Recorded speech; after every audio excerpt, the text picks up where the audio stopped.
Saya telah pun menerima banyak kiriman email berkaitan dengan seorang makcik. Ada yang kata dia kenal dengan makcik ini. Ada yang kata jangan dibuat main dengan makcik yang saya maksudkan. Saya tidak perlu sebut siapa namanya. Kita semua tahulah tentang siapa yang saya perkatakan ini. Macam-macam kiriman email, macam-macam tuduhan, macam-macam kisah yang diketengahkan pada saya. Ada yang boleh dipercayai, ada pula seolah-olah menakut-nakutkan. Tapi walau apapun ingatlah, setiap kisah yang anda dengar dalam MG12 hanya satu hiburan. Para pendengar, saya akan bacakan kiriman email datangnya dari seseorang. Dalam banyak-banyak email, saya pilih yang ini. Kisahnya dari siapa? Saya akan bacakan untuk anda dalam Misteri Jam 12.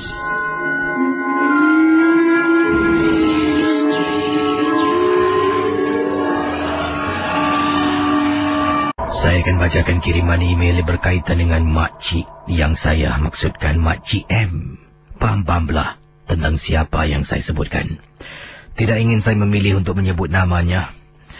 Ialah takut nanti menuduh orang sembarangan. Tapi katanya di sini ini kiriman email yang akan saya bacakan dari seseorang. Saya akan rahsiakan nama pengirim ini dan akan saya beritahu anda apakah kisah berkaitan dengan makcik ini. Sekali baca dan sekali saya faham, tiba-tiba terasa seram. Tapi tanggungjawab saya untuk berkongsi dengan anda hanya untuk setakat hiburan sahaja.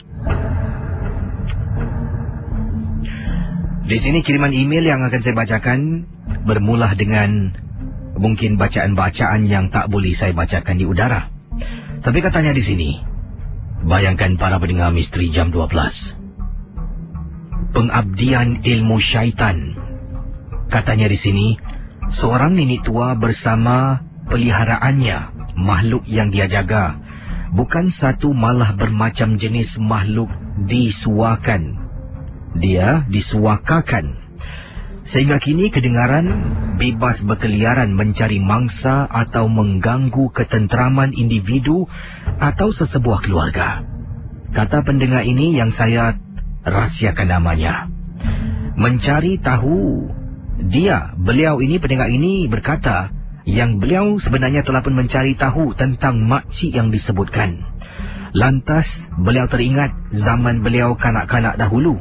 Terfikir dan berkata dalam hati, kisi, mustahil kisi. Mustahil nenek tua yang semasa saya kecil wujud dan masih hidup lagi.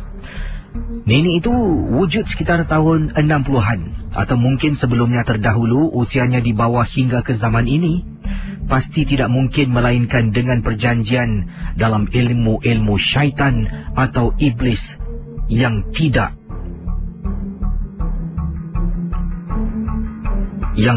direstukan. Kemunculan dalam dua bentuk dan watak.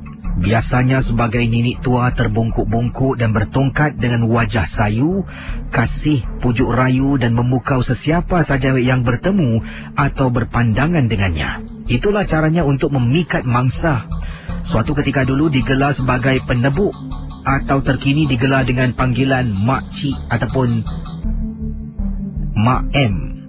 Apapun gelaran, namun dalam watak dan pembawaan cara ilmu yang saya dengar di udara, sama seperti seorang nenek yang pernah wujud sekitar tahun 60-an.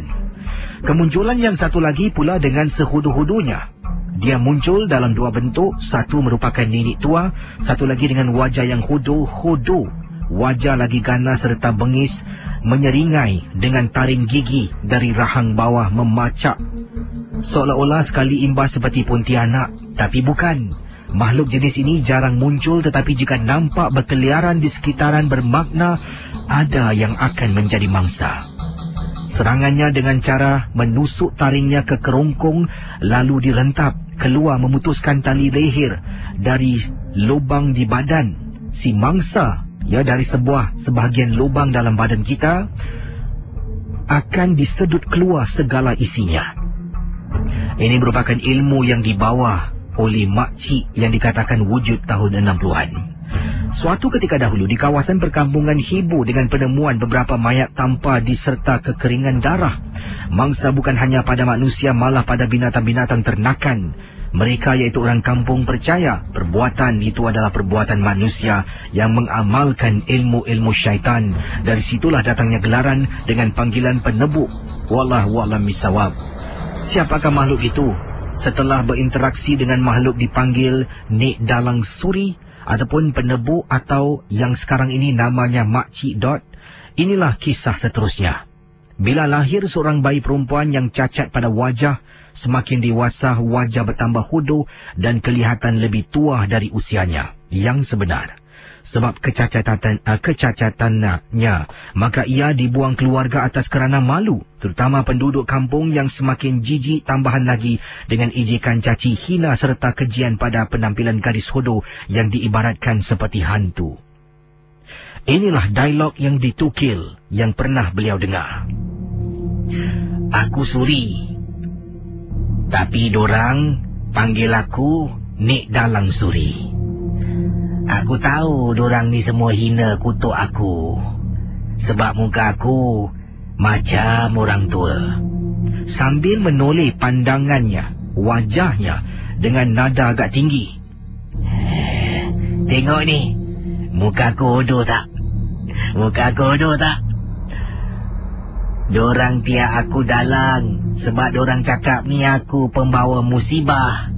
Sebab tu dorang buang aku. Lepaskan aku.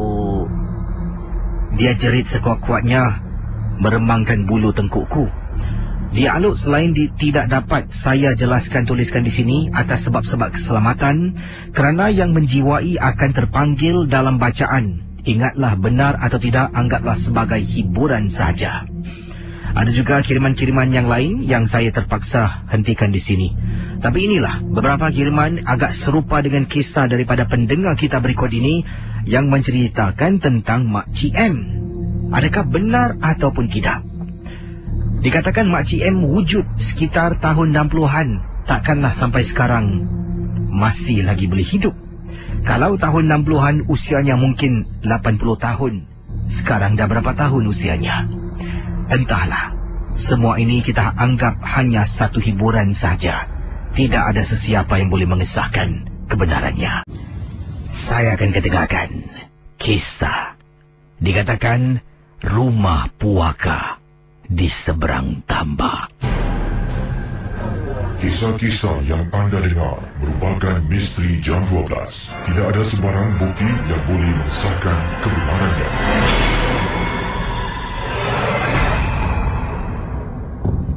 Baiklah teman-teman Ria 897, saya akan bacakan kisah rumah puaka di seberang.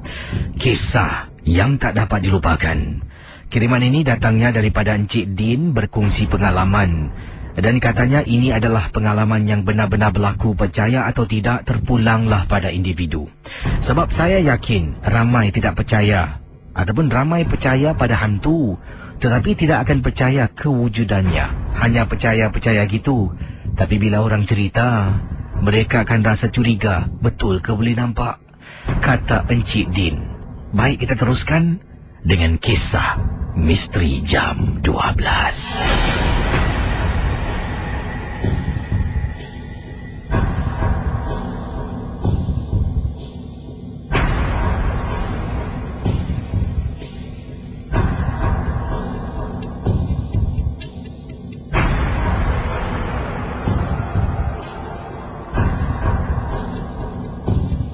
Baiklah, kata Encik Din, saya pernah. Ini maksudnya kalau pernah tu dia dah jual rumahnya lah. Saya tak tahulah, dia tak cakap dia dah jual. Tapi saya pernah memiliki sebuah rumah. Ataupun rumah yang sebuah. Rumah 2 tingkat. Kalau nak beli di Singapura memang tak mampu kisi. Harganya jauh lebih mahal. Di sana tu kalau tukar mata wangnya agak besar. Dan perkara ini dah lama berlaku. Kalau tak silap saya katanya di sini, tahun 2003. Saya membeli sebuah rumah ni. Dan saya dah ulang alik dengan isteri dah banyak kali. Anak-anak pun jarang ke sana. Sebab anak-anak saya semua muda-muda. Ya, dan mereka lebih suka bergaul dengan kawan-kawan dari ikut saya dengan isteri balik rumah tu. Dan beberapa kali sebenarnya setelah saya membeli rumah itu, kalau tak silap saya nak dekat lebih 6 bulan, saya ajak ibu saya untuk tinggal, duduk dekat rumah tu. Yalah pada hujung-hujung minggu, tapi dia sering kali sibuk. Maklumlah ibu saya ni berniaga. Ibu saya berniaga dan dia juga bukan calang-calang orang. Kata Encik Din, akhirnya setelah hampir 6 bulan lebih rumah tu saya beli, hanya ulang alik pada hujung minggu saja. Kadang-kala, ya 2 minggu, 3-4 hari saya dengan isteri akan duduk dalam rumah tu. Kemudian rumah tu akan dikosongkan. Tak ada penghuni pun saya tak sewakan. Malaslah kisi, kata Encik Din. Sampailah satu hari, ibu saya yang meniaga ini, ibu saya yang bukan calang-calang orang ini, datang. Saya jemput dia, kami pandu masuk ke Johor Bahru dan langsung pergi ke rumah 2 tingkat kami di salah sebuah kawasan di Johor. Jadi kata Encik Din, apa yang berlaku, kisah ini memang cukup-cukup menyeramkan. Sampai saja depan pintu rumah, saya keluar dari kenderaan, saya buka pintu besi. Kemudian masuk kereta, pandu masuk dalam dengan segera tutup pintu besi. Ibu saya keluar. Ibu saya ni jenis yang susah nak ambil hati. Sebab itulah sampai 6 bulan dah beli rumah, barulah dia nak datang rumah saya. Saya buka pintu, dia keluar dengan isteri saya. Kami berdua masuk beri salam. Dia berdiri depan pintu. Aku tak nak masuk. Mak, masuklah mak.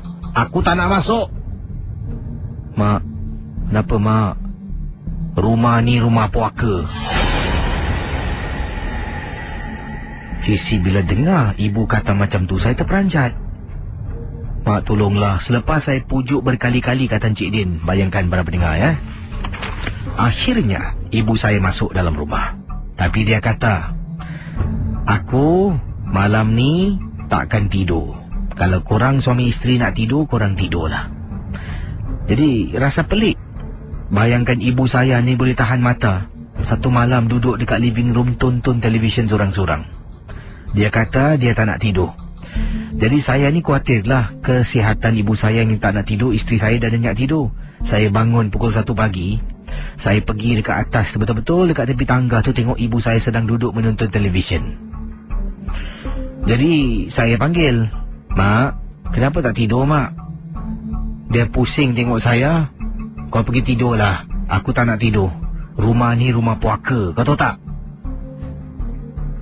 Saya menjadi marah, tapi kena hormat Kisi. Macam mana benci pun kena hormat dia, ibu kita kan.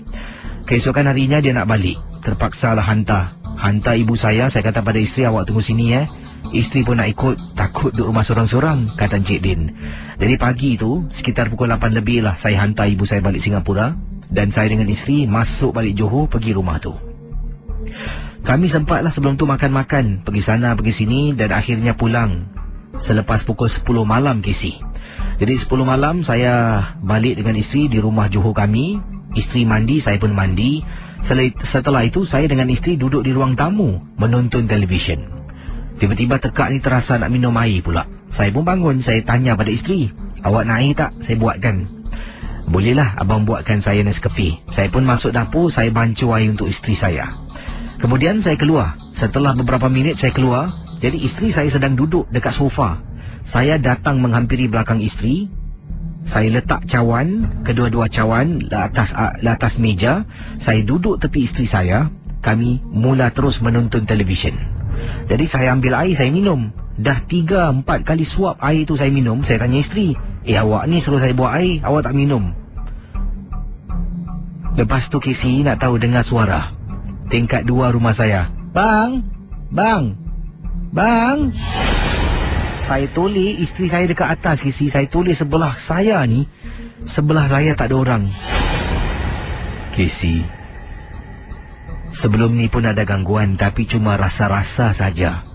Bila ibu saya datang kata ni rumah puaka, baru saya faham apa maksud ibu.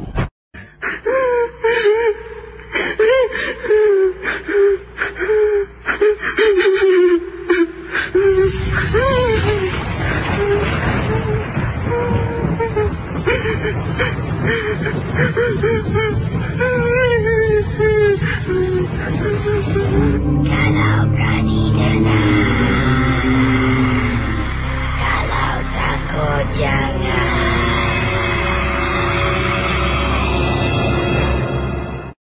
Yang ini daripada Encik Razlan. Assalamualaikum. Waalaikumsalam. Casey, saya tinggal dekat Lingkuk Baru dah lama, Casey, dan baru saja pindah tahun lepas.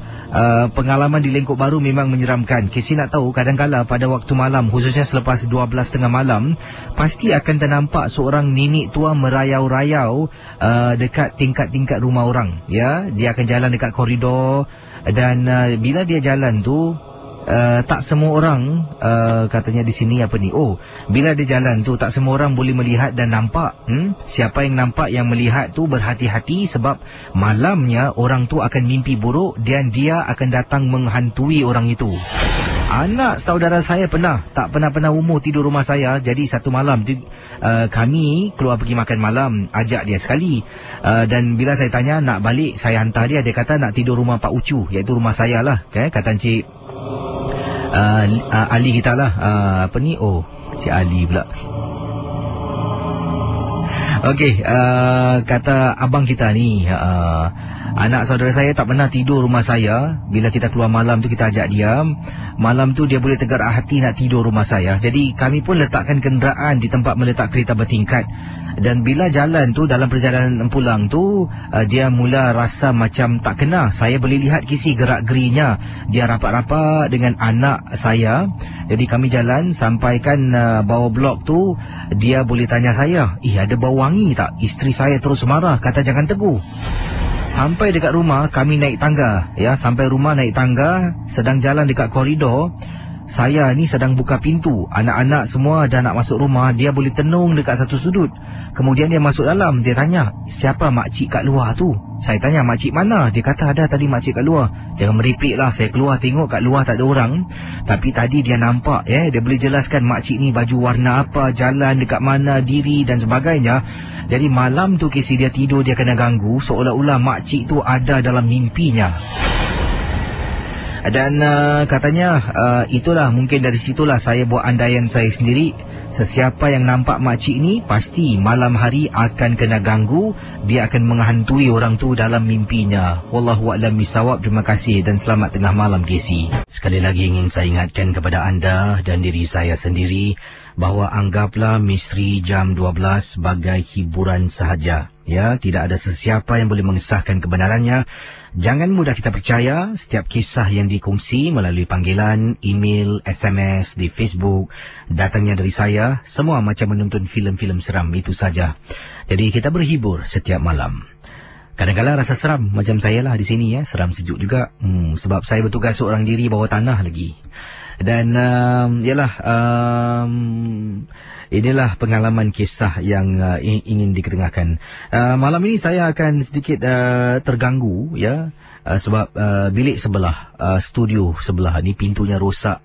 Selalunya saya akan tutup pintu sebelah. Jadi sekarang ini pintunya separuh terbuka, tak boleh tutup habis dan tak boleh buka habis. Jadi macam tengah-tengah gitu. Harap-harap janganlah terlepas pandang apa-apalah. Ini semua hanya satu hiburan. Saya akan bacakan kisah dari seorang pendengar namanya Farhana, berkongsi pengalaman peristiwa. Farhana ingin ketengahkan pengalaman ini, dan bila baca pengalaman Farhana, nak lagi pada malam-malam yang macam ni, sunyi sepi, seram sejuk mungkin, ada yang terasa takut, boleh perlahankan suara radio anda. They're stealing our children. Misteri jam 12. Abang Kisi, tolong Ana di sini. Nama penuh Farhana, panggil Ana saja. Inilah email. Beberapa perkataan yang pertama, ayat yang pertama yang telah pun dikirimkan pada saya. Seolah-olah dalam masalah Ya, beliau alami. Abang Kisi, tolong Ana di sini. Nama penuh saya Farhana. Tolonglah saya, tanyalah pada para pendengar. Nenek saya tinggal dengan saya. Dan sebelum tu, email ini dah dihantar pada saya lebih kurang 2 bulan yang lalu. Kata Farhana, nenek saya tinggal dengan saya. Dalam rumah ni saya seorang seolah-olah yang menjaga nenek. Abang saya langsung tak kisah. Keluar, masuk balik rumah, keluar balik rumah. Bapa saya pula dah berpisah dengan ibu. Jarang-jarang ibu datang jenguk tengok nenek. Yalah, dah tak ada talian Kisi. Bapa saya pula sama macam abang, keluar balik. Rumah ni dah macam hotel. Nenek saya semakin hari semakin uzur, semakin tua. Saya yang menjaganya. Nasib baiklah saya tidak lagi bersekolah. Dah mula nak bekerja. Oleh kerana tak ada orang menjaga nenek, terpaksa saya tundakan niat saya untuk mencari kerja hanya untuk menjaga nenek. Saya dapat lihat nenek saya semakin hari semakin lupa. Seolah-olah boleh dikatakan mempunyai penyakit nyanyuk. Pernah beberapa kali, khususnya pada waktu malam, ketika sedang tidur, saya terdengar ada orang berbual. Bila saya bangun dari katil, saya terperanjat Kisi. Saya ternampak nenek saya sedang berdiri dekat tingkap. Betul-betul di hadapan tingkap tu, di ruang tamu, nenek berdiri di sana sambil berbual dengan seseorang Kisi. Cara nenek berbual sudah menakutkan. Apatah lagi bila nenek berdiri depan tingkap berbual dengan sesuatu. Saya bangun. Saya panggil, "Nek! Nek, bual dengan siapa tu, Nek?" Casey, kata Farhana. Saya takut nenek saya terus tersenyap dan diam. Dia toleh pada saya. Dia tengok saya yang sedang berdiri di pintu. Para pendengar bayangkan ya. Nenek Farhana berdiri depan tingkap di ruang tamu, sedang berbual dengan seseorang pada waktu tengah-tengah malam. Farhana terbangun bila dengar ada orang berbual. Dia pergi depan pintu, nampak nenek masih berbual. Dia pun menegur neneknya. Yalah, berkali-kali panggil nama nenek, sebut nenek berkali-kali untuk menegur. Dia tanya, "Nek, berbual dengan siapa tu, Nek?" Nenek dia toleh, tengok Farhana. "Hei, aku punya sukalah aku nak berbual dengan kawan aku. Kau pergi sah. Kawan aku nak masuk rumah ni. Aku tak nak tidur dengan kau."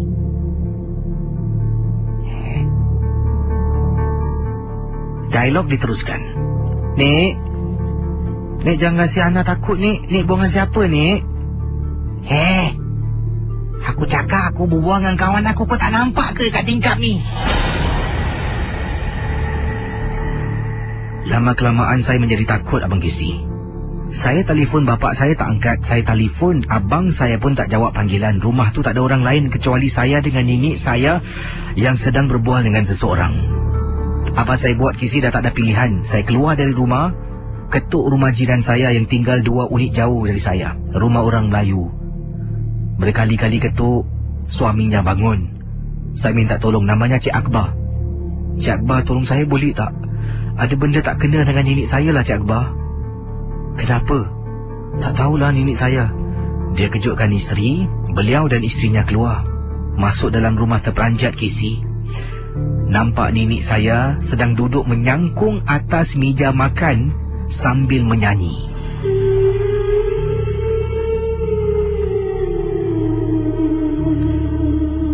Kisi, menurut kata Cik Akbar, mungkin nenek dah terkena rasukan sampukan, tapi mereka dan saya semua tak tahulah. Terpaksalah Kisi cuba layan, cuba berbual. Cik Akbar ni okey juga, Kisi boleh baca. Dia baca beberapa surah. Nenek melawan sampai kena ludah muka Cik Akbar, Kisi. Akhirnya nenek okey, terus masuk bilik, baring di atas katil. Saya takut, Kisi. Saya selambarkan muka, tanya Cik Akbar isteri dia boleh temankan saya tak dalam rumah. Nasib baiklah dapat jiran yang baik, kata Farhana. Malam tu isteri temankan saya. Macam-macam bunyi kita dengar dekat dapur, tingkap, ada main pintu kisi. Akhirnya nenek saya telepon saya hantar keesokan harinya ke rumah makcik, duduk di sana. Itulah pengalaman kisi, kata Farhana ataupun Ana berkongsi pengalaman kisah yang berlaku baru-baru ini. Terima kasih dan selamat tengah malam. Ya, saya kata awal tadi kisah Farhana sebelum saya keudarakan, saya dah baca dululah, menderas tengok Bila baca dengan penuh penghayatan sebelum ini, dah rasa macam meremang bulu rumah. Yalah, jadi Farhana saya rasa kalau sedang mendengar sekarang ini merupakan seorang cucu anak yang kuat semangat lah. Tak semua orang mempunyai semangat yang kuat macam anda Farhana. Tahniah menjadi cucu yang bertanggungjawab. Dan itulah kisahnya, pengalaman yang tak dapat dilupakan. Kalau saya jadi Farhana, bila Nini itu bila dia tegur, Nik katanya di sini dia suruh diam lagi aku tengah berbuang kawan aku. Kau diamlah, kawan aku nak masuk dalam rumah dengan nada suara yang menakutkan. Saya jadi Farhana, alamak, saya lari keluar, angkat baju, kain baju sama, tak apalah, Nini duduk rumah sudah. Tapi inilah hakikatnya kadang-kala ni kalau anak tidak bertanggungjawab, cucu ni lebih bertanggungjawab menjaga nenek daripada anak sendiri menjaga ibu. Para Brigadia 897, berikut ini datang dari Fida. Fida kata, saya bertugas sebagai seorang jururawat. Jangan sebutkan nama hospital kisi. Tapi ini perkara yang benar. Bukan saya, beberapa sahabat yang lain nampak. Yang saya hairan kisi. Yang saya hairan sangat, budak-budak Cina tak nampak. Jururawat berbangsa India pun tak nampak. Hanya segelintir jururawat Melayu yang nampak apa yang saya alami. Pelik, tapi inilah kebenaran kisahnya. Perkara ini pada mulanya saya fikirkan saya seorang yang terkena. Tapi bila tanya beberapa orang kawan, ada juga pernah mengalami benda yang sama yang saya alami. Tempat hospital saya bertugas, saya kena jaga ward wanita. Dalam ward wanita itu ada beberapa kawasan, beberapa ward yang ditempatkan pesakit-pesakit yang dah berusia. Ada di antara mereka memang cukup kesian dan sedih. Walaupun dah berusia, jarang sungguh, kata Fida. Ahli keluarga cakaplah anak-anak nak datang jenguk. Mereka kadang-kala di waktu malam kisi akan sentiasa memanggil-manggil namanya anak-anaknya. Kadang-kala saya duduk dekat nursing counter, saya sedih mendengar suara mereka memanggil. Tak kiralah bangsa Melayu ke, Cina ke, India, ada pasti. Dalam banyak-banyak hari mesti ada satu atau dua yang kesepian, anak tidak datang menjenguk. Kisah ini berlaku pada seorang makcik. Tapi makcik ni lain kisi. Makcik ni lain daripada makcik-makcik yang lain yang pernah masuk hospital. Kata Fida, kenapa lain? Sebab ada makcik-makcik ni, nyonya-nyonya ke, wanita Cina tua ataupun wanita-wanita India yang tua. Kalau selalunya mereka kesepian, waktu malam kesian akan teriak-teriak panggil-panggil nama anak-anaknya. Kami sebagai jururawat kadang-kala akan datang, tenangkan. Sebab apa? Pesakit lain nak rehat, nak tidur. Ada yang komplain bising. Jadi kata Fida, mengikut apa yang diceritakan, makcik ini lain.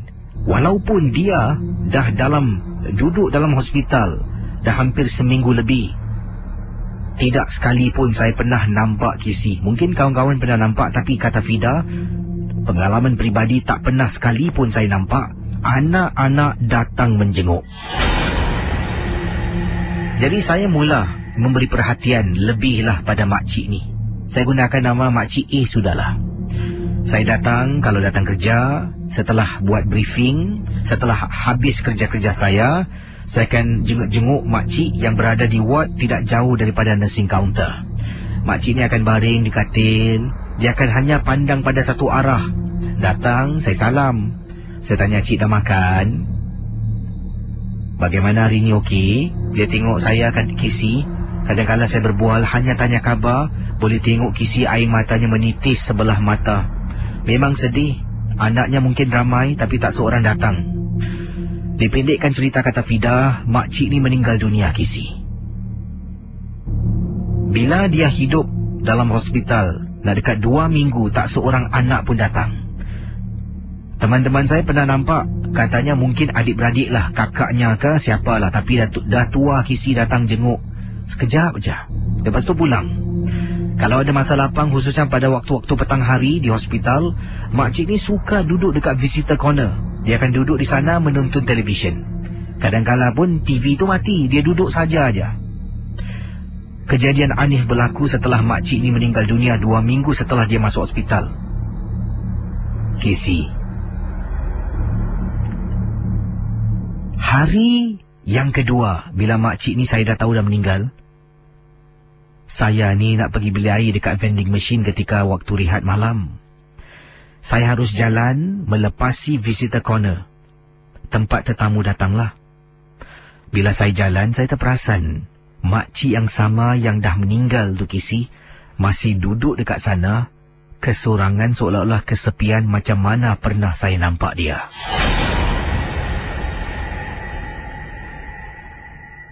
Teman-teman saya juga kata Fida. Teman-teman saya juga pernah ternampak makcik ini Kisi. Kadang-kala Kisi nak tahu makcik ni berada di mana. Tempat katil yang sama. Kalau katil tu kosong, mesti nampak macam ada orang baring, sama macam makcik tu duduk, baring, hanya memandang ke satu arah. Tapi nasib baiklah, kata Fida, makcik ni tidak mengganggu, cuma kehadirannya membuat kami tertanya-tanya. Itulah pengalaman saya, Kisi. Di sini ada message dari Fida. Kisi boleh tolong bacakan? Kalau mungkin ada para pendengar Misteri Jam 12 sedang mendengar, ada ibu di hospital, tolonglah jenguk-jenguk. Ada ayah di hospital, tolonglah tengok-tengok datang. Sebab orang-orang ini, mereka kesepian. Kadangkala, dengan kehadiran anda, tidak perlu bawa apa-apa pun, datang tanya khabar, mereka, anda akan menceriakan hidup mereka. Renungkanlah. Terima kasih. Dari Fida. Bersama saya, hello, selamat pagi, siapa bercakap ni? Zubir sini. Ada pengalaman apa, Cik? Silakan. Pengalaman saya sebagai pegawai pengamatan. Dulu sebelum saya bertukar di Jurong, saya kerja di sebuah sekolah di Clementi. Misalnya begini, waktu tu tahun lepas bulan 10, pagi, kawan saya waktu tu pagilah, kawan saya cerita dengan saya. Saya datang, saya kerja waktu malam. Jadi bila waktu malam tu saya datang kerja, kawan saya cakap pagi tu apik yang kerja dekat cleaner tu mati tempat sekolah. Jadi malam tu pun saya datang kerja lah. Lepas saya datang kerja pagi tu, malam tu dia cerita dengan saya apik yang kerja cleaner pagi tu mati.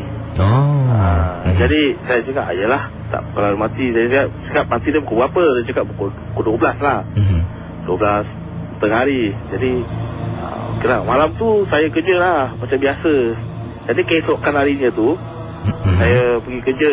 Hari tu hari Jumaat, hari Khamis malam Jumaat. Jadi Khamis malam Jumaat tu kita orang, saya kerja ni ada clocking lah. Kira daripada poin 1 tu sampai poin 7. Jadi kita orang kat situ ada blok A dengan blok B lah. Jadi time pukul 9 tu saya pergi clocking. Macam biasa saya pergi clocking, tak ada apa-apa. Bila masuk pukul 1 tu nak pergi clocking dekat poin 5 tu, saya tak pusing, saya ternampak apik tu lah. Jadi bila saya nampak apik tu, saya pun teringat, apik tu dah mati, kenapa dia masih duduk kat situ lagi? Saya cakap apik tu dah mati, saya kata. Jadi saya pun bulu rumah pun dah naik kan. Terus apa lagi, saya pun tak tunggu lama-lama, saya balik juga dekat dapur saya. Terus saya duduk dan diam kat situ. Terus tak berani lagi nak keluar lah. Itulah kisah pengalaman saya. Jadi orang tu dah mati dah berapa hari tu mati tu? Semalam mati. Semalam aja mati hari Rabu tu. Jadi yang hari Khamis malam Jumaat tu lah, saya nak pergi clocking tu yang pusing kat blok B tu, saya ternampak dia. Kebetulan pula depan blok tu ada pula Cina mati. Jadi tu saya terus kalang kabut, saya terus lari lah. Terus tak pergi clocking terus lah. Terus saya masuk dalam kapur, saya duduk sampai pagi lah. Jadi anda masih lagi bertugas lah? Saya masih bertugas, tapi dah tukar tempat lain lah. Selamat lah. Daripada itu terus tak berani lagi lah. Terima kasih Cik Zufir. Okey. Baik para pendengar Ria 897. Saya akan bacakan kisah berikut ini, tapi saya kena rahsiakan banyak perkara sebab ini takut sensitif lah. Ya, kisah ini datangnya daripada seorang pendengar, namanya Mas Turah berkongsi pengalaman. Kata Mas Turah, beliau dengan suami sebelum ini dah hidup selama 14 tahun, tapi belum pernah dikurniakan cahaya mata. Mungkin belum ada rezeki. Pada mulanya kami cuba bersabar. Lama-kelamaan kisi hilang sabar dan kami telah pun akur. Kami telah pun memilih menggunakan jalan-jalan yang dilarang dari segi Islam.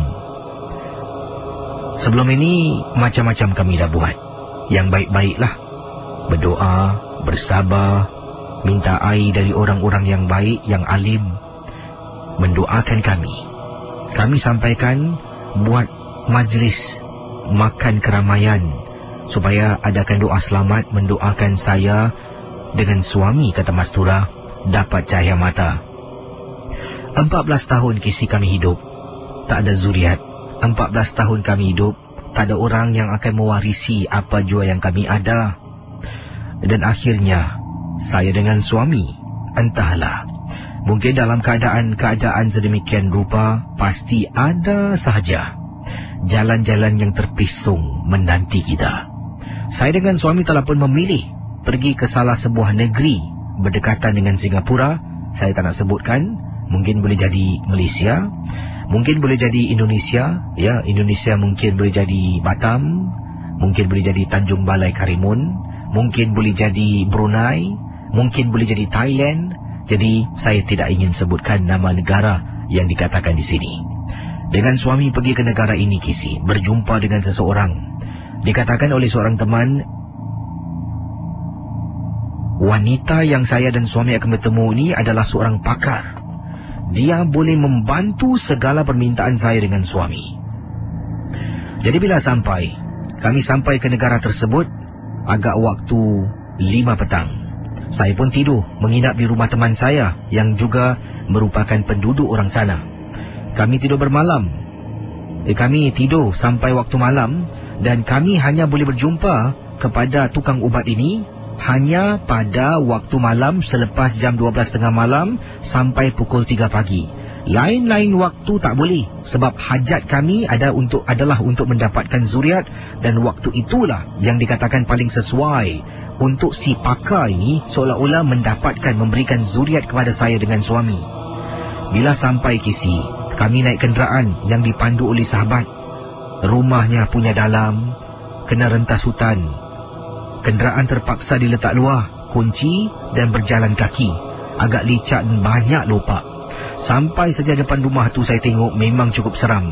Rumahnya bagaikan sebuah rumah kampung yang sudah lama tidak dijaga. Saya rasa tak ramai orang pun berani nak ke sana kisi. Jadi saya dengan suami jalan rapat sangat. Pimpin tangan, peluk tangan suami. Jalan. Saya diri depan pintu. Saya nak beri salam. Assalam. Kena marah dengan sahabat. Jangan beri salam. Dia tak suka beri salam. Saya dengan suami angguk. Kami diam. Kisi pintu terbuka, tapi tak ada orang. Entah siapa yang buka pintu, kata Mas Turah.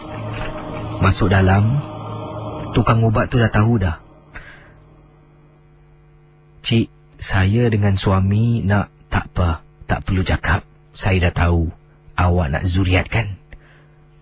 Sejak dia tahu apa niat kami tanpa kami beritahu, saya dengan suami mula menaruh harapan, mula percaya yang dia boleh membantu saya dengan suami, kata Mas Turah.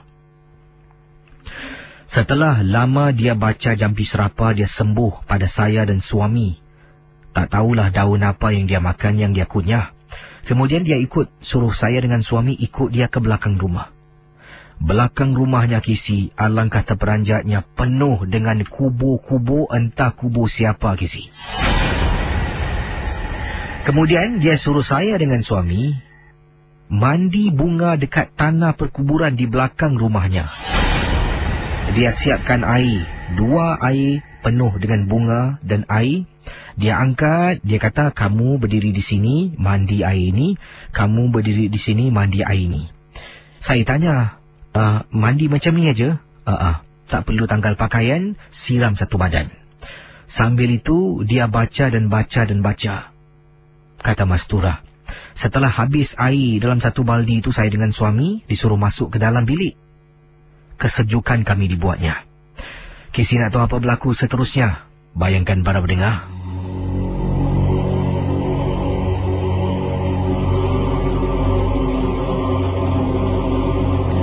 Saya telah pun diberi ada bungkusan kain warna kuning. Dia suruh saya gendong kain tersebut macam saya sedang menggendong seorang bayi. Saya letak betul-betul dekat tangan macam angkat bayi tu. Kemudian dia suruh saya hayunkan tangan saya seolah-olah mendukung bayi. Suami saya pula disuruh berdiri di tepi saya. Katanya di sini, apa berlaku, jangan takut. Casey nak tahu apa berlaku. Seterusnya, saya dapat rasakan kain tu macam ada benda bergerak. Bila saya pandang dengan suami, alangkah terperanjatnya Casey. Walaupun saiz badannya kecil macam seorang bayi, tapi kepalanya, mukanya, rambut putih, muka orang tua. Saya pejam mata. Kata Mastura, tukang jampi tu masih membaca-baca dan baca sampai habis tamat lebih kurang nak dekat 10-15 minit.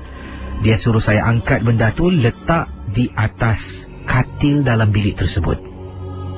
Kemudian dia kata, nanti tunggu je lah 1-2 minggu, sebulan, dapatlah kau zuriat. Casey, saya dengan suami balik dengan penuh kekesalan, kata Mastura. Saya takut saya dapat lahirkan anak syaitan. 2 hari saya dengan suami tak boleh duduk diam, fikir termenung tak boleh makan.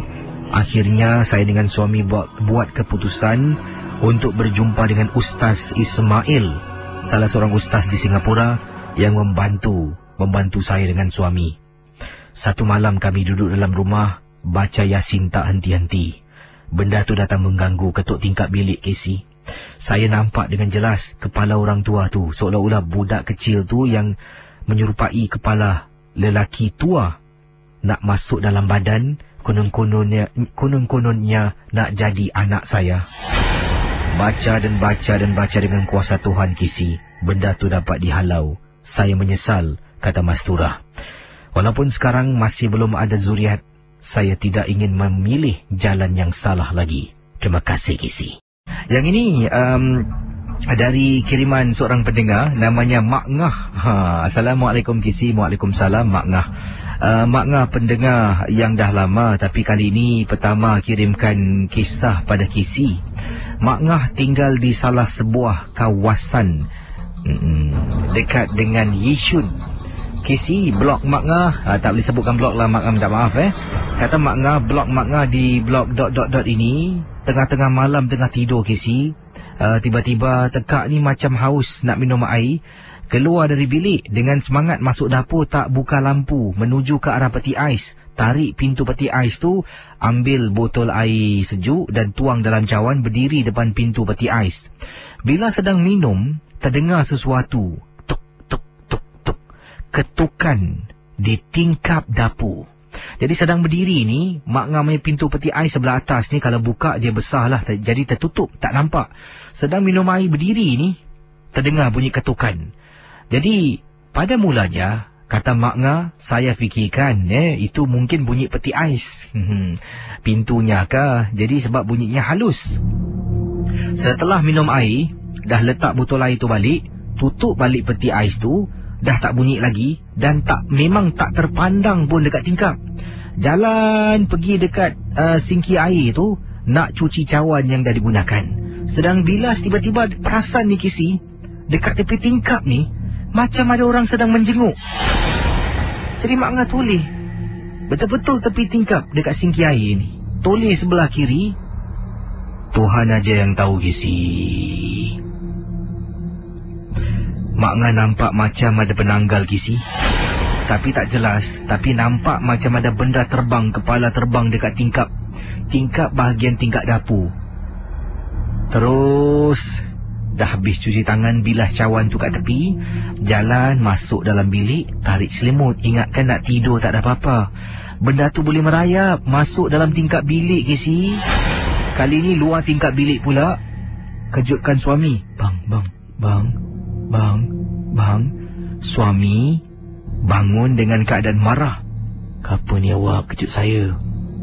Bang, kita tidur bilik lain boleh bang? Suami tanya kenapa. Saya cakap bang, tidur bang, bangun bang. Saya dah tarik selimut dah, kata Mak Ngah nak get ready standby, nak tukar bilik. Kisi nak tahu, tiba-tiba benda tu boleh buat suara mengerang, Kisi. Punyalah seram. Suami dari tidur sampai terbangun, boleh rasakan yang suami ni tiba-tiba fresh. Dia boleh tanya lagi, tu bunyi apa tu Wak? Nak ketawa tak boleh sebab takut. Terus tarik selimut, ambil bantal. Kita berdua suami isteri tidur kat mana, Casey? Kita tidur dekat living room. Itulah pengalaman Mak Ngah yang tak dapat dilupakan di salah sebuah estate perumahan di Yishun. Oh ya, sebut tentang Yishun tempoh hari saya dah ceritakan lah.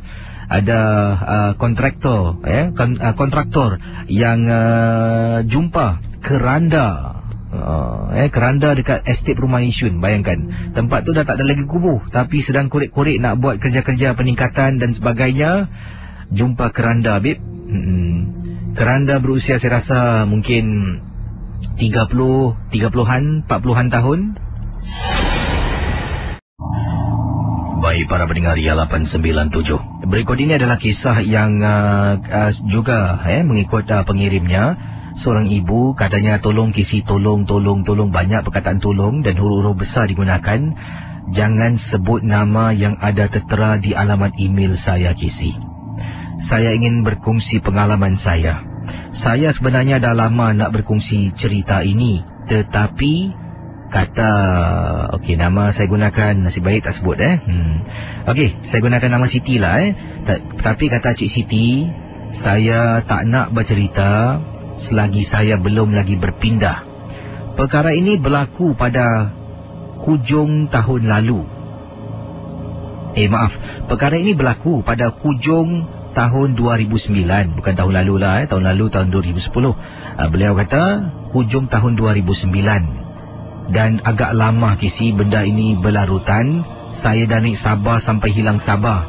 Jadi saya sebenarnya nak berkongsi pengalaman saya ini, kata Cik Siti, kepada para pendengar Misteri Jam 12, khususnya untuk dibacakan oleh Kisi sendiri. Apa yang berlaku, Kisi? Saya mempunyai seorang jiran, seorang makcik tua. Makcik ini dikenali dengan nama, saya gunakan nama samaran bukan nama sebenar. Mungkin saya gunakan dengan Mak Pia lah Makcik ini dikenali sebagai nama Mak Pia. Beliau adalah seorang tukang ubat yang ramai juga tahu, termasuklah jiran-jiran Cina yang tinggal dekat kawasan rumah yang saya tinggal. Jadi beliau rahsiakan di manakah kawasan rumahnya. Ini amanah untuk saya saja, katanya. Kata Puan Siti ataupun Cik Siti, saya pernah, Casey, setiap hari Khamis malam Jumaat, rumah saya akan masuk asap kemenyan kuat. Sebab makcik ini suka asapkan rumahnya hari Khamis malam Jumaat dengan kemenyan. Kadangkala bukan saja kemenyan, dia akan asapkan dengan menggunakan lada kering, cili kering dalam rumahnya. Benda itu mula-mula bolehlah saya terima, sebab tak ada semua orang dewasa. Tapi setelah anak saya melahirkan anak yang pertama, iaitu cucu saya yang pertama, kadangkala cucu tu datang ke rumah, saya perlu jaga sebab anak saya bekerja kedua-duanya dengan menantu. Bila jaga dengan asap yang tebal yang memedihkan mata, saya naik takut. Ialah takut nanti menjejas kesihatan cucu saya yang baru dilahirkan. Pernah satu malam, hari Khamis malam Jumaat, bayangkan para pendengar, saya dah tak tahan lagi. Saya pergi rumah Makcik Piah ni, saya ketuk pintunya berkali-kali. Lama Kisi nak buka pintu, tapi saya tunggu dan tunggu. Akhirnya setelah lebih kurang saya tunggu 2 minit depan pintunya, dia buka pintu. Dia tanya, kau nak apa? Cik, minta maaf cik Saya beri salam dulu, Kisi. Kemudian saya kata, cik minta maaf cik, Makcik jangan asap kemenyan jangan banyak sangat, boleh tak cik? Dekat sebelah ada cucu saya. Kesianlah cik, takut nanti menjejas kesihatan cucu saya. Saya cakap baik-baik Kisi. Kisi nak tahu dia cakap apa? Aku pergi rumah, aku pergi sukalah. Terus dia tutup pintu. Saya dah tergamam tak tahu nak buat apa. Saya masuk dalam rumah. Cucu saya sedang nyenyak tidur. Apa yang berlaku? 2 hari selepas saya tegur, saya kena ganggu. Rumah dia sebelah rumah saya.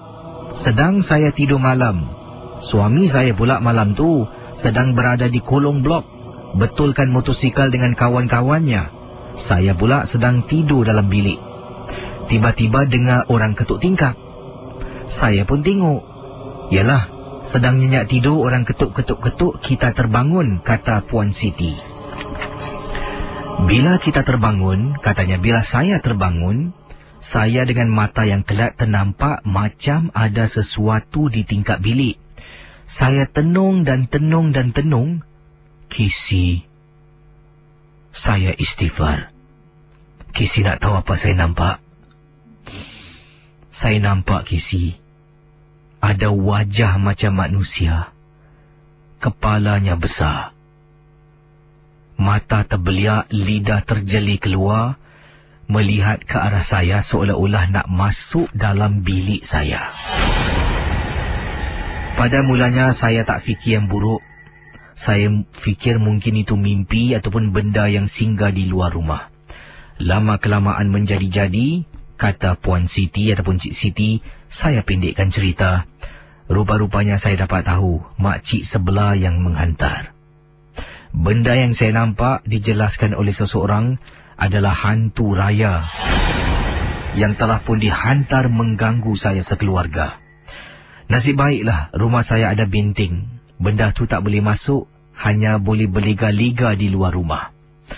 Yang paling menakutkan, kata Kak Siti kita, pernah suami saya balik daripada betulkan motosikal di kolong blok. Perkara ini berlaku 2 minggu selepas kami semua diganggu. Depan pintu rumah, suami nampak ada perempuan diri. Jadi, suami ingatkan perempuan ni datang nak berniaga. Suami pun kata sekejap tak fikir apa-apa. Suami kata, awak pergi layan awak, ada orang nak beli barang, ada orang nak jual barang depan rumah tu. Jadi Kisi, saya pun ikutlah kata suami. Saya ni sedang baring di atas katil sambil main game. Saya pun keluar dari bilik. Saya tengok depan rumah tak ada orang. Saya tanya, bang, mana ada orang? Tadi abang nampak ada orang tau. Kisi, bila kita tutup pintu, benda tu macam kais-kais mencakar-cakar pintu. Mencakar-cakar pintu rumah saya. Saya dengan suami ketakutan. Kami dua masuk dalam bilik. Dan kami pasti selepas kejadian itu ada pengesahan rupa-rupanya makcik jiran sebelah ada pelihara hantu raya dengan hantu polong. Okey, cakap tentang gambar di sini dari Sulaiman. Assalamualaikum KC, saya seorang fotografer. Ni cerita menarik Sulaiman kata beliau adalah seorang juru gambar lah. Dan juru gambar, selalunya projek-projek kebanyakan yang saya dapat adalah memetik gambar majlis-majlis persandingan. Dan ingin saya ketengahkan satu peristiwa pengalaman saya yang menakutkan. Benda ini berlaku tahun lepas. Saya telah pun menerima tempahan petik gambar di majlis persandingan. Dan majlis akad nikah dijalankan satu malam. Malam sebelum paginya mereka akan melangsungkan persandingan. Jadi kalau persandingannya hari Sabtu, katanya majlis akad nikahnya pada Jumaat malam. Saya dijemputlah untuk datang petik gambar. Jadi apa yang berlaku, kata Cik Sulaiman, saya pun mulalah petik gambar si pengantin wanita ni dalam biliknya dan juga dengan Mak Andam. Jadi saya dah petik gambar beberapa kali, dah habis semua, saya pun pulang ke rumah. Bila pulang ke rumah, saya terus masuk ke dalam bilik saya lah, di mana saya pun sambungkan kamera kepada komputer di dalam rumah.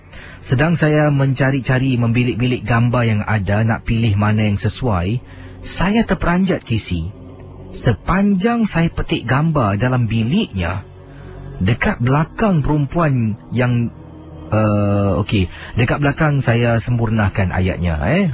Di belakang pengantin wanita ada langsi. Belakang langsi tu macam ada anak kecil ataupun budak kecil bersembunyi di sebalik langsi, tapi nampak tangan dia pegang langsi dengan kepalanya terjenguk-jenguk keluar sedikit.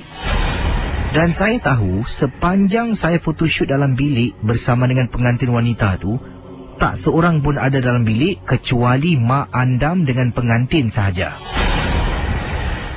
Tiba-tiba meremang bulu roma saya sampai tak boleh dan tak berani nak beritahu pengantin. Gambar tu terus saya hapuskan, saya delete daripada simpanan saya. Hanya beberapa gambar saja terdapat, wajah anak kecil yang bersembunyi di sebalik langsi dalam bilik pengantin. Memang cukup terperanjat dan menakutkan. Tapi itulah pengalaman saya. Terima kasih dari Sulaiman. Saudara, berikut ini kisah dari Yati berkongsi pengalaman. Kata Yati, beliau mempunyai satu masalah dalam rumah.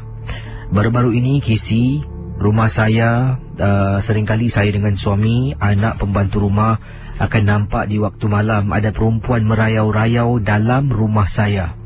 Pernah beberapa kali saya sedang baring di atas katil. Suami saya pula tidak ada di rumah. Dia pergi ke kedai. Waktu itu sekitar 11 lebih malam. Anak-anak dah tidur, pembantu rumah dah tidur. Jadi pintu bilik saya terbuka luas. Dapat lihat ruang tamu. Saya sedang membaca buku kalau tak silap saya, kata Yati. Tiba-tiba saya perasan ada orang lalu lalang depan ruang tamu rumah. Saya pun buat bodoh, saya fikirkan itu pembantu rumah saya. Jadi apa yang berlaku, sedang saya baca buku saya ni, kata Yati, kemudian saya tergerak hati untuk menjenguk sekejap lah. Jadi dari baring katil ni saya tengok boleh nampak luar, tapi nampak pintu, nampak sebahagian depan luar rumah. Dari katil tu saya miringkan badan saya, dan kemudian saya dapat lihat di luar sedikit dekat ruang tamu. Bila saya pandang betul-betul, perempuan ni sedang diri dekat tingkap. Tingkap yang berdiri, dia berdiri ni tingkap di ruang tamu memandang ke arah luar. Bila saya nampak, takkanlah pembantu saya tinggi dia semacam, rambut panjang. Saya mula rasa tak sedap hati. Jadi apa yang berlaku, pembantu saya dalam biliknya tu ada telefon yang saya boleh call direct. Saya pun angkat telefon saya call bilik pembantu rumah saya. Dia angkat telefon. Itu yang buat saya terperanjat. Dia kata dengan suara yang mengantuk. Saya tanya, kamu tidur ya? Dia kata, ya, ada apa bu? Boleh bantu? Tak apa, kamu tidur saja ya. Jadi pembantu saya letak telefon. Saya jenguk lagi dekat luar tu. Benda tu dah tak ada, Kisi. Selepas malam tu, beberapa hari malam selanjutnya, pembantu rumah saya pernah nampak, suami saya pernah nampak, benda yang sama, mungkin perempuan wanita yang sama berjalan dalam rumah. Entah benda ni datang dari mana, tapi memang cukup menakutkan. Sampai ke saat ini, bayangkan, sampai ke saat ini kami semua takut. Pembantu saya pun takut. Lagi-lagi kalau dia kena bangun awal pagi untuk menguruskan masak nasi untuk saya, suami yang nak ke tempat tugas. Kadang-kadang dia perlu bangun pukul 3 pagi sebab suami saya keluar bertugas sekitar pukul 5 pagi sebelum waktu subuh. Jadi dia terpaksa masak sebelum pukul 5 pagi. Dia kena bangun, siapkan bahan-bahan. Tapi setelah kejadian itu, kata Yati, setelah kejadian nampak-nampak dalam rumah, Kisi nak tahu, pembantu rumah pukul 7 malam selepas waktu maghrib, dia dah siapkan sayur-sayuran, benda yang dia nak disiapkan, bawang dah dipotong semua, diletak tepi. Saya tanya kenapa. Dia kata tak berani bu nak bangun pukul 3 pagi. Pernah nampak benda tu duduk dekat kawasan dapur. Jadi dia takut. Sampaikan dia kejutkan saya untuk temankan dia. Itulah pengalaman Kisi. Terima kasih dan juga selamat tengah malam, Kisi. Berikut ini saudara, kisah yang ingin saya bacakan datangnya daripada Kak Salmah berkongsi. Kisah beliau juga bersama dengan anaknya, 2 orang saja. Ya, katanya di sini beliau dan anaknya telah berada di seberang tambak dan dalam perjalanan nak menuju ke rumah kakak kepada Kak Salmah, iaitu makcik kepada anaknya lah. Anak memandu dan kata Kak Salma, saya tak suka duduk depan kisi. Kalau naik kereta pun, ya saya suka duduk di belakang. Tempatnya lebih luas. Dan katanya pada satu hari ni, saya dengan anak saya telah pun dalam perjalanan nak pergi ke rumah kakak saya. Kakak saya menetap di salah sebuah kawasan di Malaysia, khususnya di Johor Bahru lah, lebih tepat lagi. Kampung apa, tolong rahsiakan. Baik.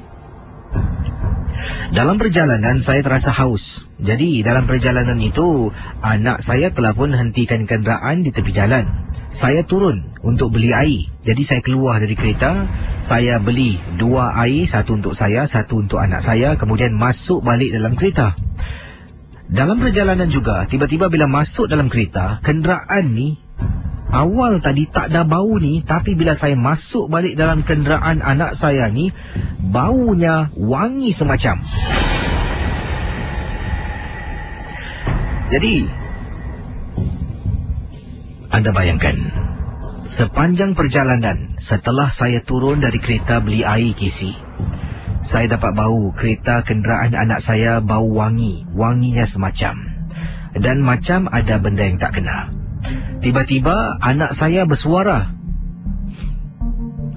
nak berhenti kat mana? Depan lagi. Saya tengok anak. Apa kau cakap? Kan kita nak pergi rumah mak-mak. Tak ada.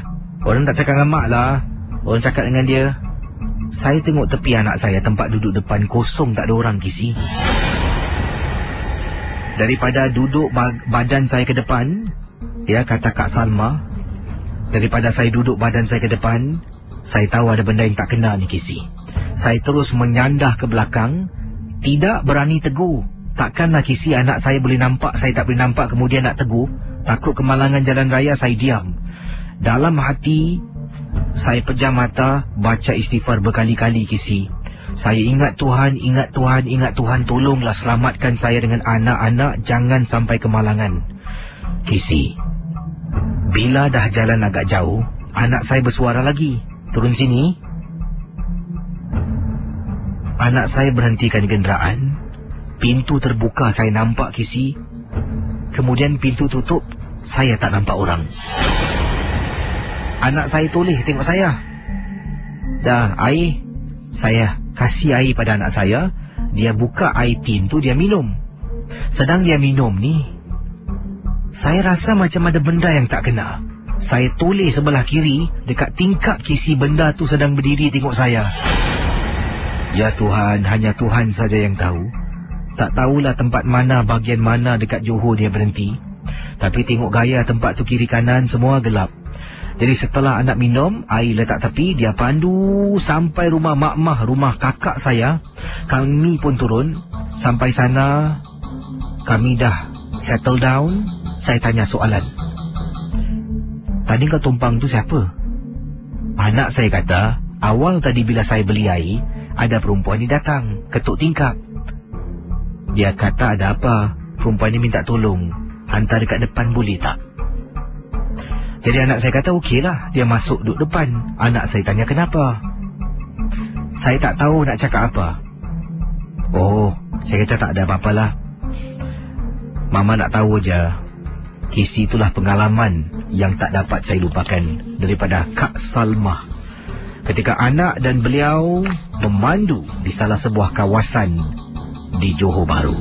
Para pendengar Misteri Jam 12, saya akan bacakan kiriman email yang pertama pada tengah malam ini.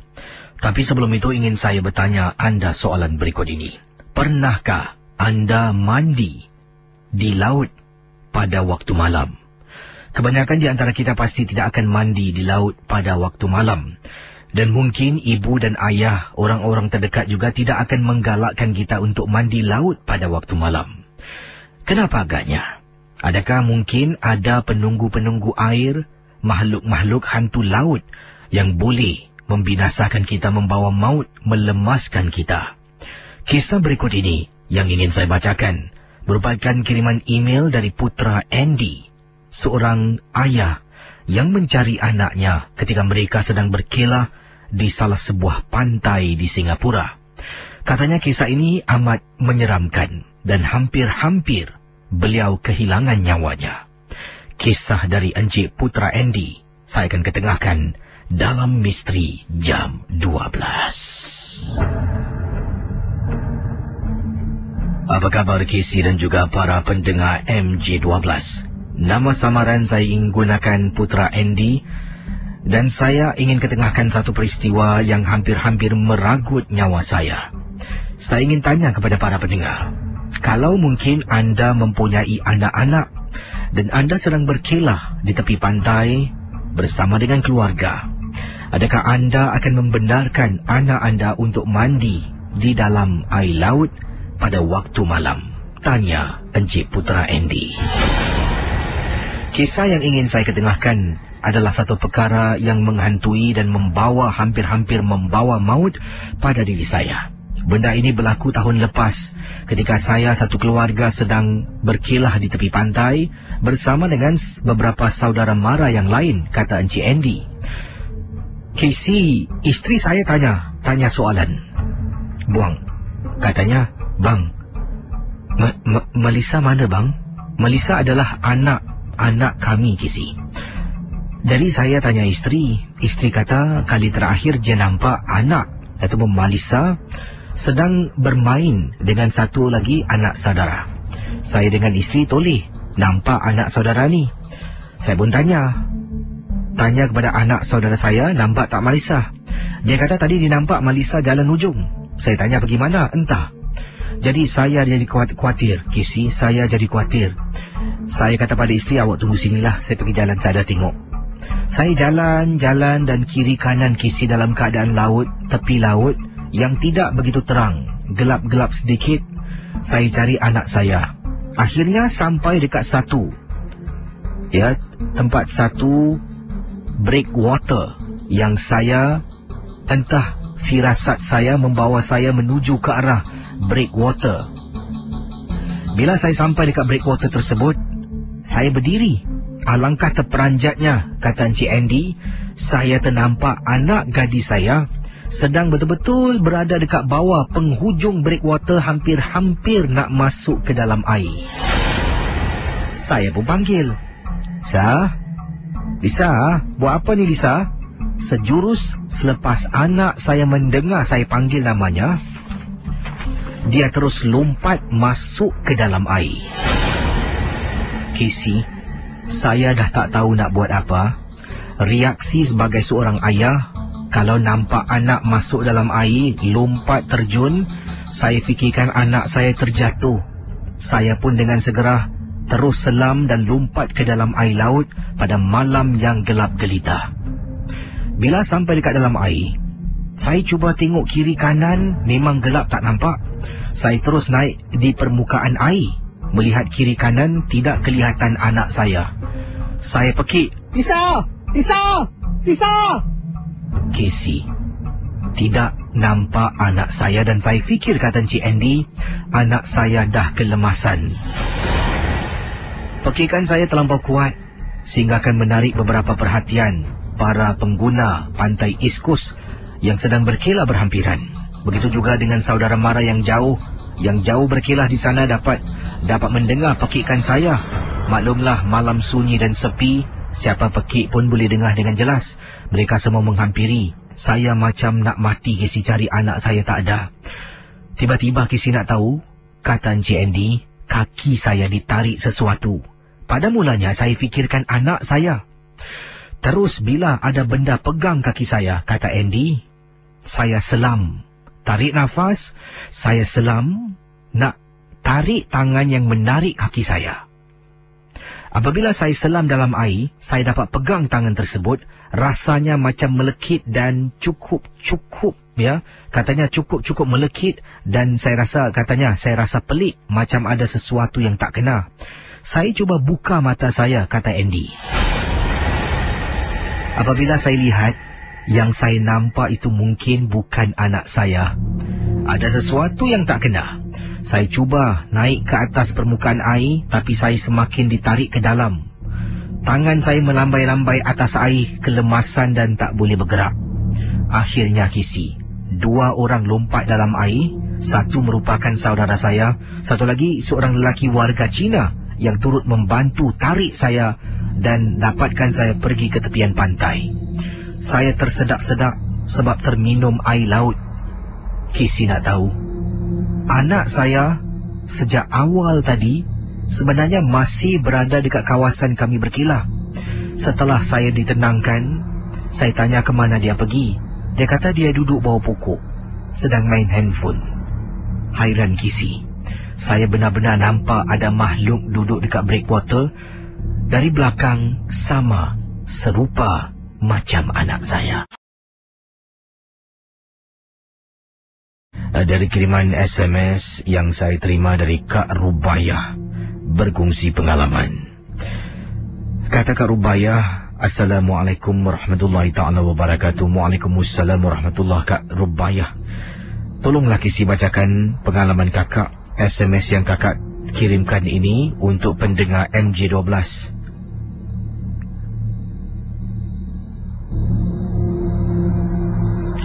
Kata Kak Rubayah, perkara ini berlaku 2 minggu lepas.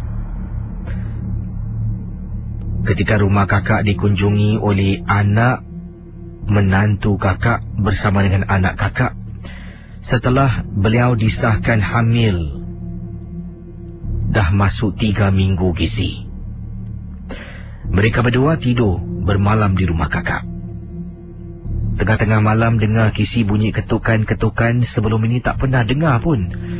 Pada mulanya ketukan itu amat kuat, datang seolah-olah dari dinding rumah. Ingatkan orang sebelah, tak apa. Kemudian pukul 1 pagi, anak dengan menantu ketuk pintu bilik. Kakak dengan suami sedang nyenyak tidur. Nak tahu apa berlaku? Mereka dengan selimut dan bantal kata ada sesuatu tak kena. Kakak tanya apa? Dia kata tadi bila dia, iaitu menantu kakak dan suaminya, anak kakak sedang tidur dalam bilik, ada orang ketuk-ketuk tingkap. Suami buka, nampak ada kepala perempuan dekat luar tingkap Kisi seolah-olah nak masuk ke dalam rumah. Dia tak pasti benda apa, tapi benda tu menakutkan. Isterinya menantu kakak pun nampak. Mereka sampaikan tak tahu nak buat apa, angkat bantal dengan selimut ketuk pintu bilik. Katanya di sini minta kakak tolong temankan. Terpaksalah kakak tidur dengan menantu kakak, dan anak kakak pula tidur di atas katil kesorangan. Kisi peristiwa ini berlarutan. Minggu lepas berlaku, minggu ini kakak pula kena. Sedang duduk dekat ruang tamu, ada orang ketuk pintu. Kemudian ada makcik tua ni. Kakak tanya dia nak apa.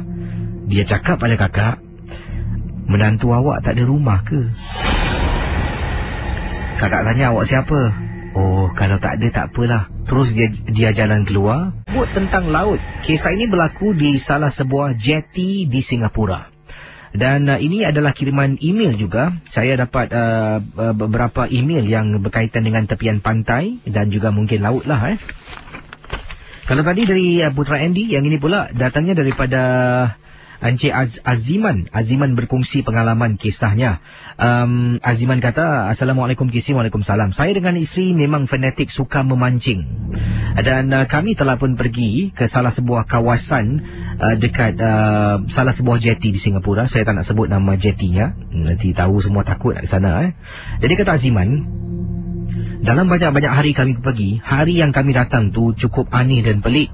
Ya, tidak begitu ramai orang. Hanya saya dan juga ada beberapa pemancing yang lain. Setelah 3 jam kami memancing, dah masuk pukul 1 pagi. Hanya tinggal saya dekat hujung jetty itu, paling dalam sekali Kisi. Hanya tinggal saya dengan isteri dan juga ada seorang pakcik dengan isterinya.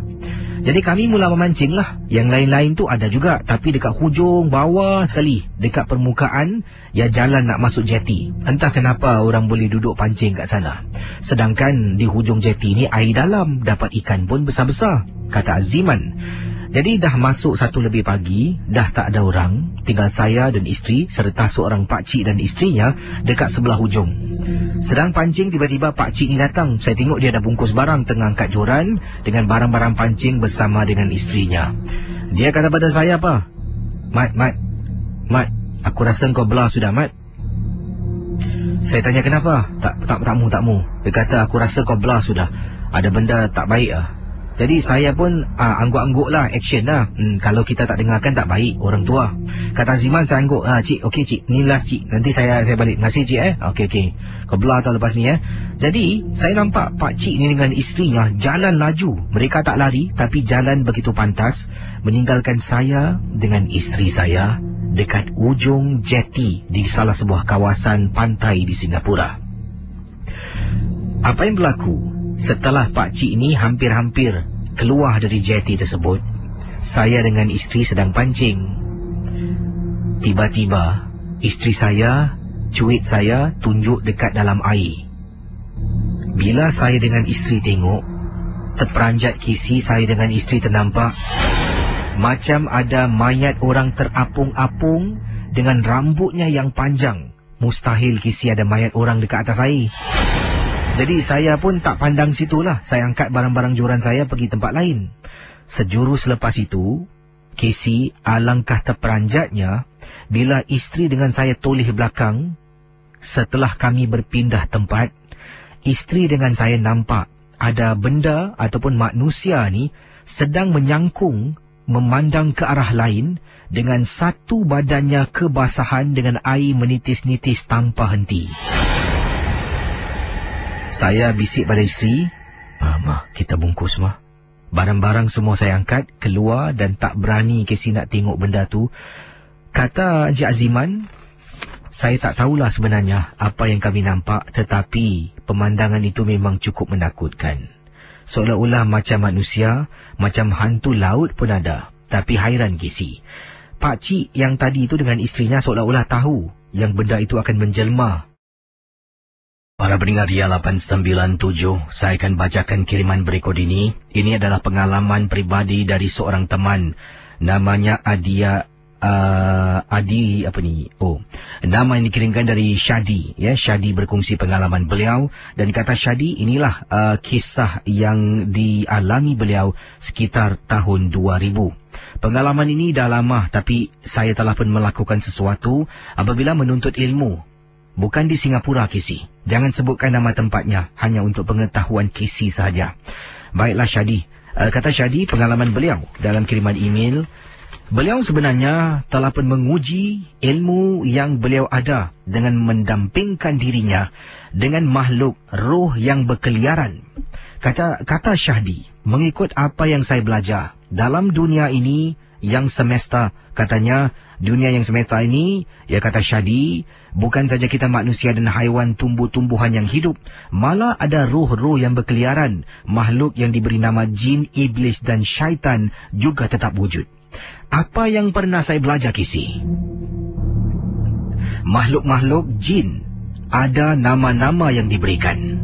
Orang-orang Melayu akan menggelarkan makhluk-makhluk ini sebagai Pontianak, Tuyul, Pocong, Pelesit dan sebagainya. Mereka ini dari pengetahuan saya yang saya belajar di salah sebuah kawasan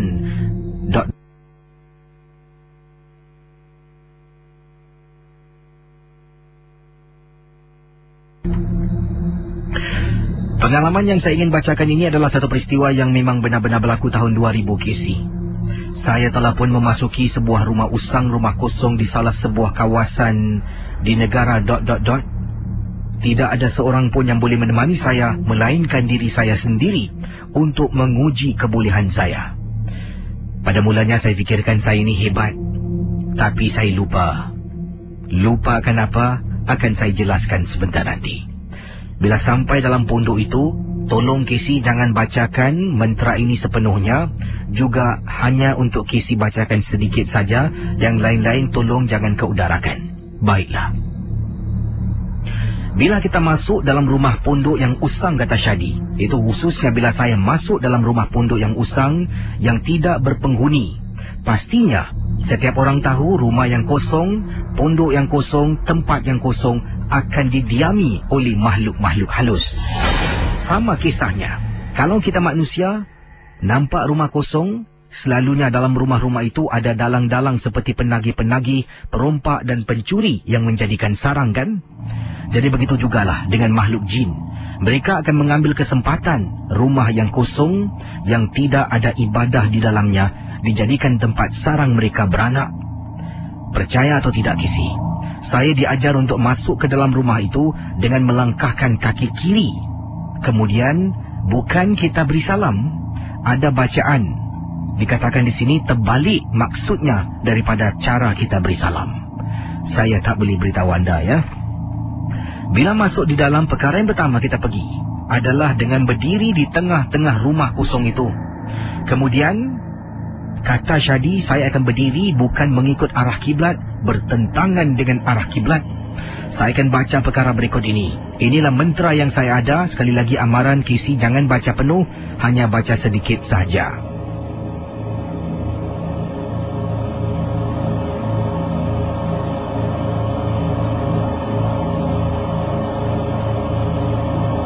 Malam ini aku datang untuk bertemu Mu Oi Bintang.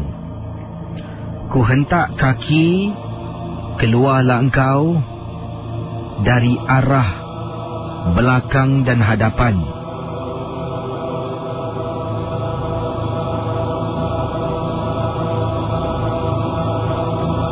Tujuh keturunan aku seru, ku sebut, jelmalah engkau, mati beranak, dan sebagainya yang saya tak boleh teruskan lagi. Setelah itu, kita, iaitu saya, akan duduk di tengah-tengah rumah kosong, duduk bersila dan ulangi apa yang saya sebutkan tadi, mantra. Benda itu akan datang, Kisi. Dia pada mulanya tidak akan datang, terus datang menjelma depan kita. Untuk menguji kebolehan ilmu kita, kata Syadi, dia akan pada mulanya bermain-main, tahap demi tahap demi tahap. Makin lama, makin menakutkan. Pada mulanya dia akan bermain dengan angin. Dapat rasakan angin tiup masuk dalam kawasan rumah, Kisi.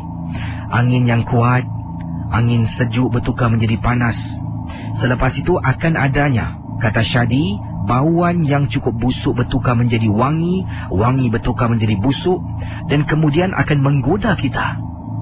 Menggoda dengan kehadiran binatang-binatang liar seperti ular, anjing yang akan berliga-liga di sekeliling kita. Mungkin yang takut ular akan lari, tapi saya tidak. Saya tetap duduk dan baca dan baca. Dan terakhir, selepas jelmanya ular atau anjing untuk menakutkan kita, akhirnya barulah dia keluar, Kisi. Dia keluar pada sudut-sudut yang kita tak tahu. Tiba-tiba dia menjelma. Yang saya alami, cara dia keluar daripada siling. Saya buka mata tengok kiri kanan, tak ada benda. Belakang pun tak ada. Dalam hati berkata, mana engkau makhluk, keluarlah, menjelmalah. Aku nak menguji kehebatan aku. Kisi dengar Kisi bunyi orang mengerang. Saya tengok atas, benda tu melekat dekat atas siling. Pada pertama kali pandang, memang kalau tidak ada ilmu dalaman, memang cukup boleh membinasakan kita. Dipendekkan cerita, akhirnya saya lulus. Saya dapat berdepan dengan makhluk itu tanpa ada sedikit ketakutan. Malang tidak berbau. Makhluk itu ikut saya pulang. Saya tak tahu dan tak perasan. Sampai rumah, kena pada isteri saya yang sedang hamil anak yang pertama, Kisi. Walaupun benda itu dah berlaku, ya bayangkan tika itu, selepas saya menuntut ilmu itu di negeri ... saya pulang ke Singapura, saya berumah tangga bersama dengan isteri, dan isteri saya hamil. 2 tahun kemudian selepas itu, anak dalam kandungan selepas saya berumah tangga keguguran. Bukan sekali, malah isteri saya hamil sampai 2 kali keguguran. Saya dapatkan bantuan pakar. Rupa-rupanya ada benda mendampingi isteri saya. Dan saya memang syak, cukup kuat. Benda yang mendampingi isteri, kata Shadi, adalah makhluk 2 tahun yang lalu yang pernah saya menuntut ilmu itu. Terima kasih. Baik para pendengar Ria 897 FM, saya akan berkongsi pengalaman kisah yang pertama pada tengah malam ini. Dan ingatlah, jangan mudah kita terikut-ikut dan percaya dengan apa yang diketengahkan dalam misteri jam 12. Ini adalah kiriman email yang pertama saya akan bacakan. Datangnya daripada Encik Syafi'i. Katanya beliau bertugas sebagai seorang pengawal keselamatan di salah sebuah bangunan di Singapura. Apa khabar KC dan juga pendengar-pendengar MG12? Nama saya Syafi'i dan saya ingin berkongsi pengalaman misteri yang berlaku dalam hidup saya. Untuk pengetahuan KC dan juga para pendengar MG12, saya bertugas sebagai seorang pengawal keselamatan. Dan pengalaman saya ini adalah satu perkara yang berlaku lebih kurang 2 tahun yang lalu. 2 tahun yang lalu, apakah tugasan saya sebenarnya? Saya menjaga sebuah faktori yang sudah lama tidak digunakan di salah sebuah kawasan dekat dengan Jurong. Bila bertugas dekat faktori yang disebutkan itu, saya tak boleh kongsi sama Jurong sebelah mana, nama faktori apa. Tapi faktori ini sebuah bangunan yang pernah dahulu digunakan. Ya, tempat tak nak saya sebutkan lagi juga. Tapi kata Encik Syafi'i, beliau bertugas waktu malam seorang diri. Faktori yang begitu besar yang tidak lagi digunakan dijaga oleh saya. Di pintu masuk hanya saya seorang saja KC. Jadi setiap harilah, waktu pagi ada satu pengawal keselamatan, waktu malam ada satu pengawal keselamatan. Ini kata Encik Syafi'i mungkin langkah syarikat saya untuk cut down manpower ataupun untuk berjimatlah supaya tidak membazir ya dengan tenaga kerja. Pada suatu malam, kata Encik Syafi'i, sedang saya duduk dekat guard house. Saya tak perlu buat rondaan ataupun clocking seperti mana yang pernah dilakukan oleh beberapa pengawal keselamatan yang pernah diceritakan oleh KC. Tak perlu keluar pun. Tugas saya duduk dalam guard house dan kemudian jaga ada tak orang nak keluar masuk. Kadang-kala ada kontraktor datang untuk periksa, lepas tu mereka akan keluar. Tetapi kerja-kerja itu semua dilakukan pada waktu pagi, sekitar pukul 8 pagi sampailah kadang-kala 8 malam, sibuk keluar masuk. Tapi selepas 8 malam selalunya bangunan itu tidak lagi digunakan, ia akan sunyi sepi. Jadi harus saya menjaga daripada dimasuki oleh pendatang-pendatang yang tidak diinginkan.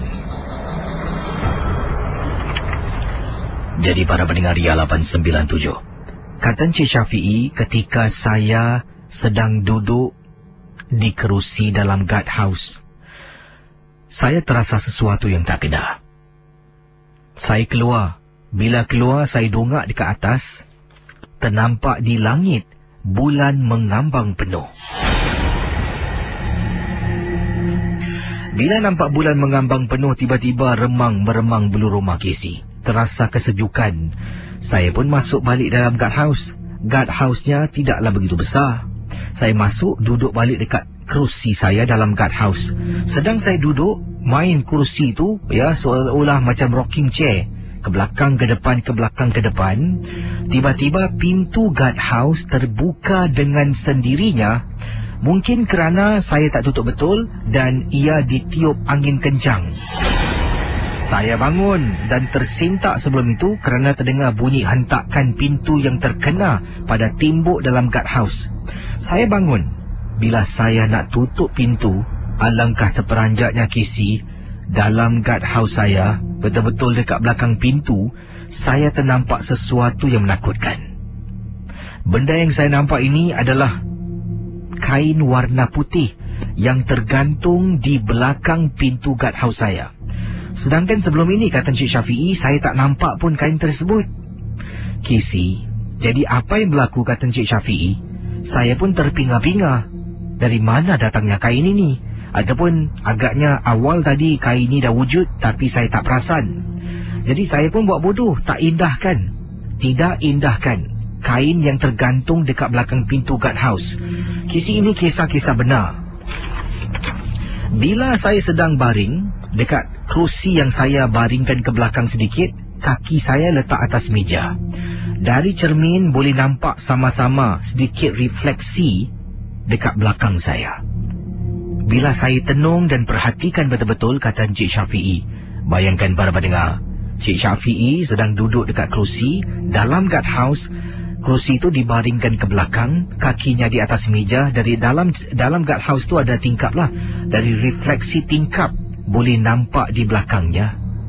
Casey, apa yang saya nampak menakutkan.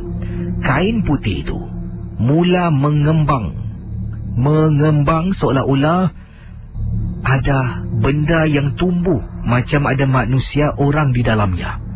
Saya tengok makin mengembang, saya tengok dah lain macam ni. Jadi, kata Encik Syafiee, saya rasa takut. Dengan segera, saya bangun, tak tengok dekat kain tu. Saya keluar, buka pintu, tutup pintu, diri di luar dan isap sebatang rokok. Setelah selesai isap rokok, saya tenung dekat dalam guardhouse. Kisi belakang pintu, macam ada orang sedang berdiri. Saya nampak betul, benar-benar saya nampak macam ada orang sedang berdiri. Saya kemudian keluar. Bila keluar, ada 2-3 Bangladesh sedang jalan. Saya panggil, Baya, come here. Mereka bertiga itulah datang menghampiri saya, tanya kenapa. Saya kata, tolong saya boleh tak? Dalam guardhouse ada orang. Jadi kami berempat jalan ke guardhouse, cuba buka pintu, tak boleh. Saya tendang pintu terbuka, Baya ni masuk dengan saya. Kemudian kata Encik Syafiee, saya kata pada dia, temankan saya malam ni boleh tak? Jadi mereka duduk dekat guardhouse sambil kita berbual-bual, kenal-kenal, tukar cerita. Dan kata pekerja-pekerja Bangladesh ni, apabila saya tanya, mereka kata mereka dah selalu lalu lalang dekat sini. Dan salah seorang dari mereka pernah nampak ada perempuan selalu akan berdiri pukul 7 malam sekitar waktu maghrib dekat tingkat 2 factory yang saya jaga ni. Bila saya dengar, saya terperanjat. Saya tanya, tak takut ke? Dia kata, no scared ghost. Berani betul pekerja-pekerja Bangla ni, Kisi. Itulah pengalaman saya dari Encik Syafiee. Selamat tengah malam. Datangnya daripada mana ni SMS tadi? Tadi nampak ada SMS yang cukup menarik lagi. Yang saya terima dari mana ni? Ini dia, Encik. Bukan. Ini. Daripada Ibu. Ibu kata, Assalamualaikum Kisi. Waalaikumsalam. Nama saya Ibu. Oh, Ibu saja. Okey. Ibu ingin berkongsi satu kisah tidak begitu seram. Tetapi katanya di sini, rumah Ibu setiap hari pukul 3 pagi mesti bau pacai dalam rumah. Setiap hari katanya. Pukul 3 pagi dalam rumah mesti bau pacai. Yang pertama dapat bau ni adalah pembantu rumah. Dia pernah terbau dan dia tak pernah berkongsi pada ibu. Dia fikirkan ibu tak bau. Jadi satu hari ini ibu dengan dia sedang berada di dapur nak masak untuk makan tengah hari. Sedang masak, ibu tanya, semalam kamu ada rasa dan bau apa-apa enggak? Jadi dia pun toleh. Dia kata, ibu pun tahu. Saya kata, tahu dah berapa hari. Dia pun kata dia pun dah terbau pacai ni beberapa hari. Tapi hairan, setiap kali kisi waktu yang agak sama, saya, kata ibu, akan terbangun waktu malam kerana tak boleh bernafas, tersedak dengan bau pacai yang begitu kuat. Tak tahulah datang dari mana. Dan antara perkara yang pelik dan menakutkan berlaku dalam rumah, dalam rumah saya ni, tempat simpan beras. Beberapa kali pembantu rumah nak masak nasi, beras tu penuh dengan rambut, entah datang dari mana. Dan saya ingin tanya pada Kisi dan juga pendengar-pendengar yang arif, adakah keluarga saya ni dibuat orang? Tolong Kisi dan teman-teman jelaskan. Terima kasih dan selamat tengah malam.